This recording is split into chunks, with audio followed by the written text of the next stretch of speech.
E a gente vê, às vezes, muita dificuldade nas pessoas em evangelizar. Dificuldade mesmo, principalmente o orgânico. E eu queria entender, assim, por que vocês acham que existe essa dificuldade? Eu acho que, primeiro, é falta de autoridade.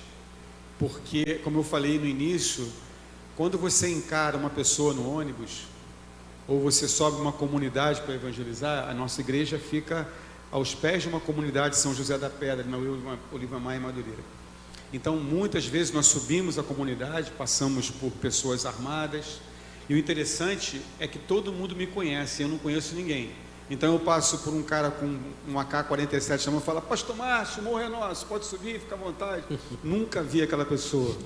Então nós somos conhecidos, mas nem sempre conhecemos as pessoas. Mas eu acho que a grande crise é que quando você senta ao lado de uma pessoa no ônibus, que você recebe um comando de Deus para pregar o Evangelho, muitas vezes o diabo, ele trabalha tão forte naquela pessoa para tirar o testemunho dela, que ela se sente tão culpada por não ter um padrão de autoridade para falar, porque ela vai abrir a boca para falar o quê?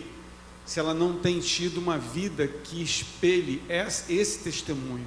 Às vezes a vida da pessoa que não é convertida está melhor do que o convertido. E isso é uma grande vergonha, e na minha opinião, por falta do discipulado. Eu volto a falar, o evangelismo hoje, na minha concepção, precisa continuar, como o bispo falou. Ninguém pode parar de evangelizar, as campanhas de evangelismo têm que continuar, as multidões têm que ser alcançadas. Agora, na minha opinião, os pastores precisam cuidar mais daqueles que vão entrando para a igreja, não deixar ninguém se tornar frequentador de culto, porque nós passamos aquilo que nós somos. Se nós somos frequentadores de culto, o máximo que nós podemos gerar é um frequentador de culto. Se nós achamos que o batismo é tudo, que se integrar um dízimo é tudo, ou que ter uma carteirinha de membro é tudo, é o máximo que nós vamos poder fazer para as pessoas. Mas se nós temos a vida de Cristo em nós, e nós temos experiência de falar com Ele e ouvir a sua voz, se nós sabemos em quem nós temos crido, se nós sabemos identificar a voz do Senhor na nossa vida, se nós temos a experiência de confrontos do Espírito Santo sobre o nosso pecado, se nós temos experiência de desertos que nós passamos por desobediência, se nós temos experiência de disciplina, porque somos filhos, e como filhos somos disciplinados pelo papai que nos ama, então nós temos uma história verdadeira para contar. Então, quando nós abrimos nossa boca, impossível aquele coração não ser tocado pelo poder de Deus. Olha, por causa do testemunho. São vários fatores. Primeiro, o pastor falou, a falta de visão pastoral. Eu comparo muitas igrejas com a política. Por exemplo, acontecem tragédias como essas aí em Petrópolis ou outras situações sociais em comunidades, e aí vem um dos problemas à tona, que é o saneamento básico, por exemplo. Por que entra ano, sai ano, 30, 40, 50 anos, o problema do saneamento básico não é resolvido daquela região? Porque é uma coisa que ninguém vê, é uma coisa que não dá voto. A mesma coisa é na igreja. Tem igrejas que o evangelismo não dá status ao pastor. Tem igrejas que a maquiagem faz mais o efeito do que a estrutura. O evangelismo é algo estrutural, isso é um fator. A falta do incentivo, a falta de investimento nessa área. Outra coisa é a questão do comodismo. As pessoas estão muito acomodadas. A internet foi criada e trouxe vantagem para muitos nós. Por exemplo, eu sou advogado. E eu peguei o iniciozinho, pastor Márcio, da época em que os advogados, eu me formei em 2004, passei na prova da ordem em 2005, então eu ainda peguei o início, finalzinho da época da máquina de escrever e da época da ida à biblioteca. Sim. Eu hoje vejo, meu Deus, na minha casa eu consigo achar as jurisprudências que eu quero, mas na época dos idos de 1990, e lá vai bolinha, a pessoa tinha que ir na biblioteca para poder achar, não é, Lucília? Hoje em dia está tudo ao seu alcance numa tela. Mas é impressionante que quanto mais a tecnologia se avança, menos tempo as pessoas têm. E era para ser o inverso, gente. Era para a tecnologia dar tempo para as pessoas. Então tudo vira prioridade para as pessoas. O evangelismo é o seguinte: Se está chovendo, não vai porque está chovendo. Se está sol, não vai porque está calor. Né? Se é no verão, não vai porque está calor. Se é no inverno, não vai porque está frio. Se é no outono, não vai porque está ventando.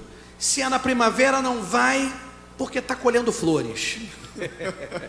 Sempre há uma justificativa, um pretexto, uma desculpa, uma situação qualquer, porque as pessoas estão sem tempo e tudo é mais prioritário. Pode esperar, pode esperar, pode esperar. Pode esperar até quando, cara pálida?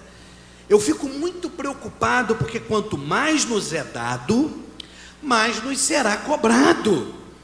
E a igreja, ela está entrando numa posição de letargia, pastor Márcio. Eu não sei se eu estou exagerando, mas o que eu estou percebendo, e infelizmente, quando eu achei que na época da pandemia, Lorena, a igreja ia dar um up, a igreja ia despertar, a igreja ia criar um avivamento interno dentro dela, mas parece que o efeito foi inverso.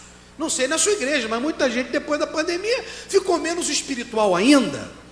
Então tudo é prioritário para essas pessoas, menos aquilo que realmente interessa. Meu filho, você sabe o que é o eterno e o que é o temporal? Pois é, o que é o eterno é que interessa. O que é temporal você pode deixar para daqui a pouco. Então, infelizmente, a falta de prioridade nas igrejas, em grande parte das igrejas, eu sou criticado, vou falar. Eu estou no lugar que eu posso falar, pastor Márcio Corrêa, deixa eu falar, eu vou falar. Se Deus deu, solta. Eu sou criticado porque faço missões. Ora, bolas. Ué, por quê? Por quê? Desde 2016 eu levo caravanas missionárias. O Felipe me acompanha, a Lorena sabe disso. A gente já foi a vários lugares levar a obra missionária. O Senhor já transformou centenas de pessoas através das nossas viagens missionárias. Glória a Deus. Mas nós somos criticados porque saímos para fazer missões. Por que vai na Bolívia? Precisa ir na Bolívia, deixa que o boliviano faz. Meu Deus do céu, o pior é que a pessoa não faz e ainda critica quem faz. É a crítica destrutiva. Era para todo mundo estar aplaudindo de pé. Verdade. Era para todo mundo estar contribuindo. Era para o bispo, olha, tem 3 vertentes para missionário: é ir, orar e contribuir, né? Eu não posso ir, eu trabalho, tenho meus compromissos, eu não tenho chamada missionária, mas estão aqui, ó, uma oferta para ajudar nessa viagem missionária. Mas está havendo uma grande inversão de valores. Aquilo que a gente faz e que é o certo está virando motivo para crítica. Mas graças a Deus, pastor Márcio, bem-aventurados sois vós que sois perseguidos por amor do meu nome. Eu ia estar muito preocupado, Filipão, se a gente fosse apenas alvo de aplausos e de bajulações. Graças a Deus que somos criticados. Eu queria fazer uma crítica. Para mim também? Meu Deus do céu, eu estou traumatizado. Uma crítica construtiva, com todo respeito. O evangelismo hoje não está melhor também, porque o evangelista, ele é considerado um subcargo. Por exemplo, quer ver uma coisa? Se uma igreja pentecostal, ela abre um ponto de pregação, normalmente quem vai para esse ponto de pregação é um evangelista. É ou não é verdade? Sim. Então a pessoa que está à frente desse ponto de pregação, ele é um evangelista. Abaixo do pastor, né? Abaixo do pastor. Mas aí vamos supor que a igreja, ela cresça. Então aquele evangelista, ele recebe uma promoção. Ele vai de evangelista a pastor, não é isso? Evangelista, diácono, presbítero, pastor, mais ou menos assim. E se ele tiver um chamado para ser evangelista e não um pastor? Nós estamos vivendo uma época em que Deus está restaurando os 5 ministérios de Efésios. Muitas igrejas estão colocando no seu governo, no presbitério, em vez de pessoas aleatórias, estão escolhendo os 5 ministérios. Eles colocam um evangelista, um pastor, um mestre, um profeta e até mesmo um apóstolo, respeitadas as devidas definições. Mas por que o evangelista é uma ponte para ser um pastor? E aí o que acontece? Aquela igreja que começa a crescer numericamente, porque o cara é um evangelista, colocam o cara como pastor, ele evolui. E a igreja então para de crescer e passa a ser uma igreja pastoral. Por que não se mantém o evangelista e o pastor? Porque não é inferior. O evangelista tem que ser mantido como uma função de importância na igreja, mas o problema é que a gente fala assim: o que você é na igreja? Não, eu sou evangelista, estou começando, mas eu sonho um dia em ser pastor. Mas pode ser que aquela pessoa não tenha o chamado pastoral.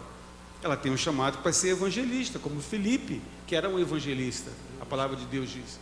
Então, a gente tem que mudar esses paradigmas, deixar de desmerecer aqueles que trabalham com evangelistas. Lá na Comad, nós temos o presbitério com 5 ministérios.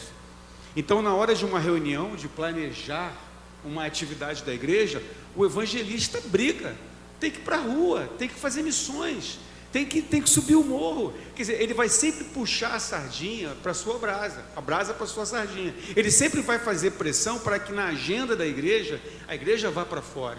E realmente hoje, né? Eu sou de uma época que no calor a gente tinha que ficar perseguindo o ventilador, por causa do calor. Hoje todas as igrejas quase têm ar-condicionado, estacionamento, berçário high-tech, internet, culto ao vivo. Então as pessoas estão se acomodando até a hora que Deus vem dar um sacode e a gente tem que ir para a rua. Quer dizer, a igreja tem que voltar a ver a rua, a ter sede pelos perdidos. Foi exatamente aquilo que aconteceu em Atos 8, né? A igreja, ele falou, ficai-vos em Jerusalém até que sejais o quê? Revestidos de poder. Lucas 24, 49.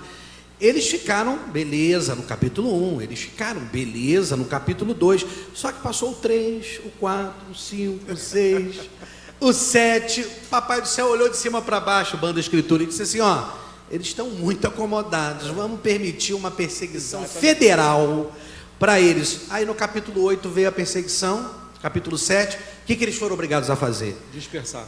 Será que isso vai ter que acontecer, igreja brasileira? Fica aí a reflexão. São os meios de Deus operar. Né? Uma questão interessante, quando foi abordado o evangelismo, uma das polêmicas de Myles Munroe, muitos provavelmente conheceram, inclusive para muitos foi um dos homens mais sábios que tiveram aqui no nosso tempo. Eu me recordo muito elucidado quando ele dizia que ele discordava do ministério de intercessão. Porque é um ministério dentro da igreja que muitas vezes a igreja usa para orar por ela. Ou seja, a igreja não ora, porque Sim. a oração tem que ficar com o ministério de intercessão, quando na verdade o Cristo, ele orava, ele parava sempre para falar com o Pai. E muita gente terceiriza a oração porque tem um ministério de intercessão dentro da igreja. Você não pode orar. Tem um ministério responsável pela oração. E o evangelismo é a mesma coisa, cara. É, exatamente. O interessante é que o evangelismo... Você falou do evangelista, o evangelismo é um ministério universal, é um ministério para todo mundo fazer, mas é fácil botar sempre nas costas dos coitados do evangelismo, das coitadas da intercessão, do coitado do pastor. Exatamente. Não, já tem quem faça. Infelizmente. Exatamente. E acaba sobrecarregando alguém. Isso. Muitas vezes. O ministério de intercessão é para formar intercessores e não para descansar as pessoas em cima das costas do intercessor. Visão da Coreia do Sul, então, por exemplo. Exatamente. Então, assim como o evangelista forma outros evangelistas, como o pastor forma outros pastores, é uma escola. Aí é o que eu digo, o legado. Eu penso assim, eu estou com 61 anos, né? Segundo algumas fontes, daqui a 15, 20 anos estão chamando minha senha. A pergunta que eu faço hoje é a seguinte: se eu morrer, como é que fica a igreja? Eu creio que o pastor César Malafaia pensa nisso. Se eu morrer, como é que fica a igreja? Eu penso isso quase todos os dias.